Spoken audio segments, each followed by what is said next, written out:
Ever looked at your credit card statement and felt a little dizzy? Now, imagine that number, but with 12 zeros after it. That's right, we're talking trillions. The U.S. national debt just rocketed past an eye-watering $34 trillion. That's a new record, and frankly, it's a number so huge it's hard to even wrap your head around. If you stacked 34 trillion $1 bills, the pile would reach the moon and back multiple times. So how did we get here? And more importantly, what does this colossal figure actually mean for you, for me, and for our future? Stick around, because we're going to break it down. Let's rewind a bit.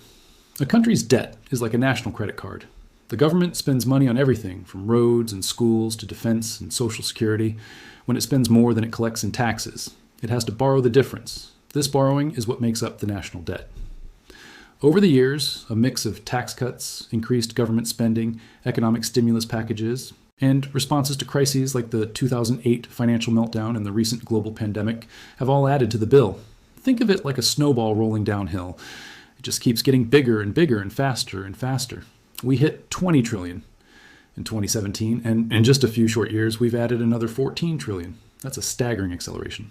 Now, you might be thinking, okay, it's a big number, but the government can just print more money, right? Well, it's not that simple. The real problem isn't just the debt itself, but the interest we have to pay on it. Just like with your own loans, the bigger the debt, the bigger the interest payments.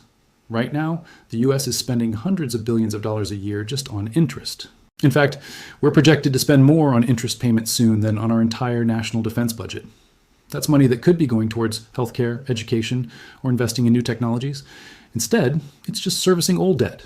So what are the real-world consequences?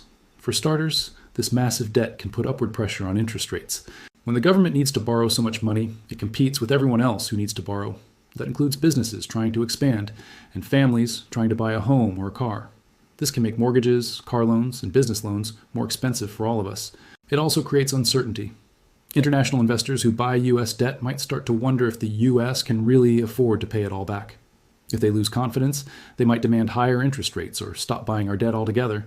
This could trigger a financial crisis, far worse than what we've seen before. It also limits our ability to respond to future emergencies. If another major crisis hits, will we have the financial firepower to deal with it effectively? This isn't just some abstract economic debate happening in Washington. It has a direct impact on your wallet and your future opportunities. The value of your savings, the cost of living, the job market, all of it is connected to this giant number. So, what's the solution? There's no easy answer, and politicians in both parties have struggled to find a path forward. The debate generally revolves around two main ideas: cutting spending or raising taxes.